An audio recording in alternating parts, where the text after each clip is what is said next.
দুপুর দেখো, এই যে ঝিঙ্গা একটু বড়া করছি, এখন আমি খাবো খালি, আর ছেলে তো রাত্রে আসবে। তার সকালে আলুর দম করছিলাম শুকনো শুকনো করে, রুটি করে পরোটা ভেজে দিছি, নিয়ে গেছে টিফিন। হয়তো একটু তরকারি রয়েছে, আর একটা ঝিঙ্গার বড়া করলাম আমার জন্য। আর ওই যে ঝিঙ্গা দিয়ে আলু দিয়ে একটু সামান্য একটু ঝোল করলাম, রসা আর কি। তো এই দিয়ে খাওয়াবে, একটু ভাত করেছি, একটু লেবু রাখছি। আর রাত্রেবেলা ছেলে রাত্রে আসবে, তখন ভেজে দিব। এই যে কেটে রেখে দিয়েছি, এই যে রাত্রে লবণ মাখায় রাখছি, রাত্রে ভেজে দিব, ছেলে আসবে রাত্রে। তো এই আজকে খাওয়া, সকালে রুটি করে দিচ্ছি, রুটি একটা খাওয়া গেছে, দুটা রুটি দিয়ে দিছি, আলুর দম দিয়ে দিছি। তারপর একটু জামা কাপড় ধুইলাম, ঠাকুর ঘরে বাসন ধুইলাম, তারপর তরি বসাচ্ছি রান্না, একটু রান্না করবোই, আমি খাবো, ছেলে তো আসবে না দুপুরে, তাই আর কি। তো এখন খাবো, তো আপনারা দেখেন আমি কী দিয়ে খাওয়া দাওয়া করি, দেখে থাকবেন।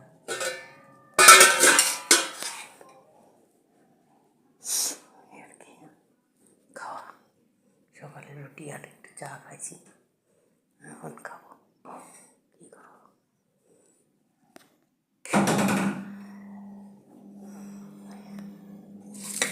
তখন খেতে বসবো।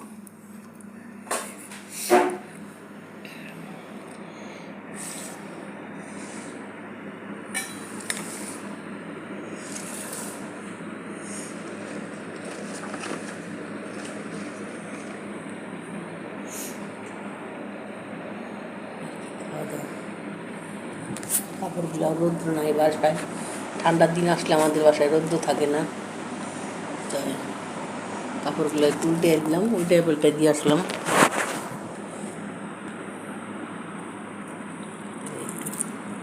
ভাত নিলাম, কালকে রাত্রে একটু ভাত ছিল, ওটা আমি খাবো এখন। আর ভাত রান্না করে দিচ্ছি, ওটা রাত্রে খাওয়া হবে, আর বারে বারে রান্না করি না, থাক। দুপুরে একটু ভাত না রান্না করে দিলেও ভালো লাগে না, একটু ভাত রান্না করে রাখলাম।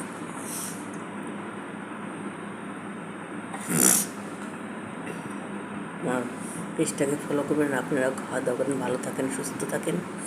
আমার পেজটাকে ফলো করবেন, দেখবেন। আমি একটা সাধারণ একটা খুব